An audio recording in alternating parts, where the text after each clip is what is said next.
അന്യപുരുഷന്മാരുടെ മുമ്പിൽ അവളുടെ ശരീരത്തെ പ്രദർശിപ്പിക്കുന്നവളാ. മരാമ പെണ്ണിനെ പോലും ലജ്ജിപ്പിക്കുന്ന രീതിയിൽ പാകം പരേഡ് നടത്തുന്ന പെണ്ണാ. ശരീരത്തിന്റെ എല്ലാ ഭാഗവും പുറത്തു വെച്ചുകൊണ്ട് നടക്കുന്ന പെണ്ണാ. അള്ളാഹുവിന്റെ റസൂൽ പറയുന്ന പെണ്ണേ, നീ നരകത്തിലാണ്, സംശയമില്ല, നരകത്തിലാ. എന്റെ സഹോദരിമാരെ, രണ്ടാമത്തെ സ്വഭാവം അള്ളാഹു ഈ രണ്ടാമത്തെ വിഭാഗ സ്ത്രീക്ക് പറഞ്ഞത് തഖ്റുജു മിൻ ബൈതിഹാ ബിഗൈരി ഇദ്നി സൗജിഹാ. ഭർത്താവിന്റെ അനുവാദമില്ലാതെ വീട് വിട്ട് പുറത്തു പോകുന്നവളാ. ഭർത്താവ് അറിയുന്നില്ല എവിടെയാണ് പോകുന്നത്. അത് അയൽക്കൂട്ടത്തിലാകട്ടെ, തൊഴിലുറപ്പിന്റെ പണിക്കാകട്ടെ, അത് എവിടെയാകട്ടെ, എന്റെ സഹോദരിമാരെ, നിന്നെ പോറ്റി വളർത്തുന്ന നിന്റെ പ്രിയപ്പെട്ട ഭർത്താവ് സൗദിയിലാകട്ടെ, മസ്കറ്റിലാകട്ടെ, കുവൈറ്റിലാകട്ടെ, അബുദാബിയിലാകട്ടെ, ദുബായിലാകട്ടെ, ഷാർജയിലാകട്ടെ, എവിടെയാകട്ടെ, ആ ഭർത്താവ് നാട്ടിലില്ലെങ്കിലും ഉണ്ടെങ്കിലും ശരി തന്നെ അവന്റെ അനുവാദമില്ലാതെ പുറത്തു പോകല്ലേ. നിങ്ങൾ പറയും മുസ്കാരെ ആഴ്ചയിൽ ഒരു ദിവസമാണ് മൂപ്പിലെ വിളിക്കുന്നത്, എന്നാൽ ആ ആഴ്ച ചോദിച്ചു വെച്ചോ, ഇല്ലെങ്കിൽ എന്തിനാ പോകുന്നതിന്റെ സഹോദരി? പോകാൻ പാടില്ല. ഭർത്താവിനെ ആദരിക്കേണ്ടവനല്ലേ, ഭർത്താവ് ആദരിക്കപ്പെടേണ്ടവനാ. അവന്റെ അനുവാദമില്ലാതെ പുറത്തു പോകാൻ പാടില്ല. അള്ളാഹുവിന്റെ റസൂൽ രണ്ടാമത്തെ വിഭാഗത്തെ പറഞ്ഞത് അവരുടെ അനുവാദമില്ലാതെ പുറത്തു പോവുകയും ശരീരം മറക്കാത്ത പെണ്ണാ.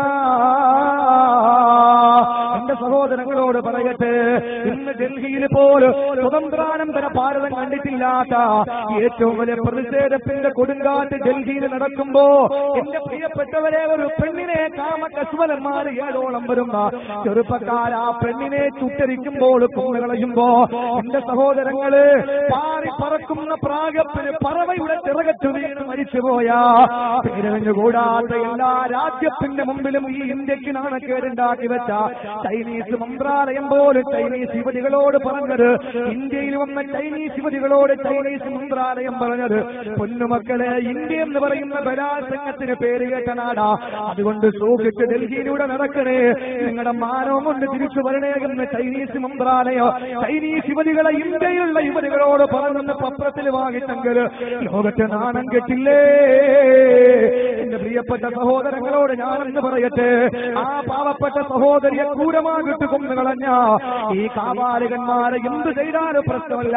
പക്ഷേ നമ്മളൊരു കാര്യം മനസ്സിലാകണം, അതിന്റെ പേരിൽ വഴിയോരങ്ങളിൽ പ്രതിഷേധത്തിന്റെ കൊടുങ്കാറ്റിന്റെ ശൃംഖലയിൽ വന്ന പെണ്ണുങ്ങൾ ധരിച്ചിരിക്കുന്ന വസ്ത്രങ്ങളാ. എന്റെ സഹോദരിമാരെ കണ്ടില്ലേ, ഈ വസ്ത്രം ധരിച്ചുകൊണ്ട് പുറത്തിറങ്ങുമ്പോ ഏത് പുരുഷനാ ഒന്ന് നോക്കാത്തത്, ഏത് പുരുഷനാ പെണ്ണിനെ കയറി പിടിക്കാത്തത്, ഈ രീതിയിൽ വസ്ത്രം ധരിച്ചിട്ടുണ്ടോ ഉണ്ട്, എന്നാലും മറഞ്ഞോ ഇല്ല. ഈ രീതിയിൽ വസ്ത്രം ധരിച്ച് പുറത്തിറങ്ങിയ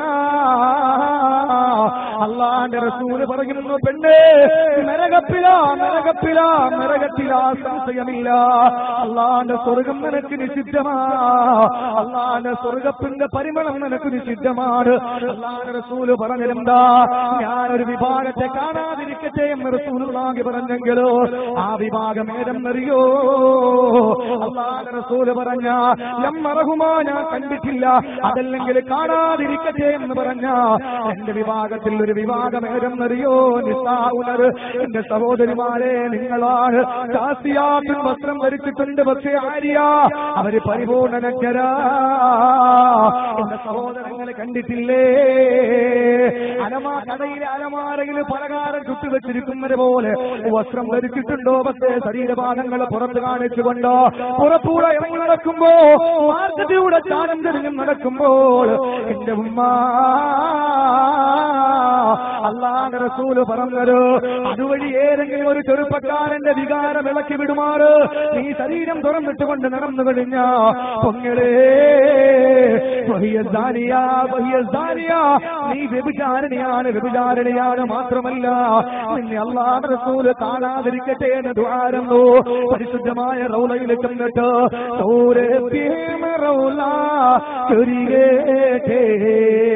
സായൂജ്യം പിന്നീ നിറയട്ടെ. മദീനയുടെ മണവാളൻ അന്ത്യവിശ്രമം കൊള്ളുന്ന റൗളാ ശരീഫിന്റെ മുമ്പിൽ പരല് ധരിച്ച് തസ്ബീഹുമായിട്ട് തോക്ക് ധരിച്ചിട്ട് കയ്യുറ ധരിച്ചിട്ട് മത്ത ധരിച്ചിട്ട് എന്റെ പെങ്ങളെ റൗളാ ശരീഫിന്റെ മുമ്പിൽ പോയി നല്ലതുപോലെ പൊട്ടിക്കരഞ്ഞ് സലാം പറഞ്ഞിട്ട് തിരിച്ചു നീ കരിപ്പൂര് വന്നാലും നെടുമ്പാട്ടയിൽ വന്ന തിരുവനന്തപുരത്ത് വന്നിറങ്ങിയാലല്ല മോളെ നിന്റെ വീട്ടിലോട്ട് വരുന്നത് പിന്നെങ്ങനാ മദാമ പെണ്ണിനെ പോലെ ലജ്ജിപ്പിക്കുന്ന രീതിയില് പാശ്ചാത്യ പെണ്ണുകൾ അടിവസ്ത്രമായി ഉപയോഗിക്കുന്നത് മേൽവസ്ത്രമാക്കിക്കൊണ്ട് ധരിച്ചു നടക്കുമ്പോ സഭ്യതയില്ലാത്ത വാക്ക് പറഞ്ഞു എന്നാരും ചിന്തിക്കല്ലേ എന്ന സഹോദരിമാരെ പോക്ക് വല്ലാത്ത പോക്കാ. അല്ലാഹു കാത്തുരക്ഷിക്കട്ടെ. നീ സലാം പറഞ്ഞ പൊന്നാര നബിയില്ലേ നിന്നെ കാണാതിരിക്കട്ടെ എന്ന് ദ്വാരന്നെങ്കിൽ എന്റെ പൊന്നുമോളെ തീർന്നില്ല. അല്ലാഹുവിന്റെ റസൂല് പറയുകയാണ്, അങ്ങനെ ഏതെങ്കിലും ഒരു സ്ത്രീ ഇറങ്ങി നടന്നു കഴിഞ്ഞാൽ നോക്കിയവനെ അല്ലാഹു ശപിക്കുന്നു, നോക്കപ്പെട്ടവരെയും അല്ലാഹു ശപിക്കുകയാണ്. വസ്ത്രം മാന്യമായി ധരിക്കാതെ പുറത്തിറങ്ങുമ്പോൾ നാണക്കേടുള്ള വസ്ത്രങ്ങൾ ധരിച്ചുകൊണ്ടിറങ്ങിയാൽ ചെറുപ്പക്കാരിങ്ങനെ നിന്നെ നോക്കി നിൽക്കും, വായി നോക്കി നിൽക്കും.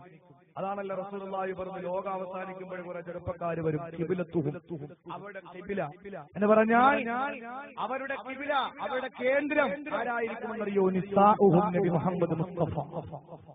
ചെറുപ്പക്കാര് വായി നോക്കി നിൽക്കുന്ന പെണ്ണിലേക്കാ നോക്കി നിൽക്കുക. ഈ ഒരു സാഹചര്യം, അതിനാരാ കാരണക്കാര്?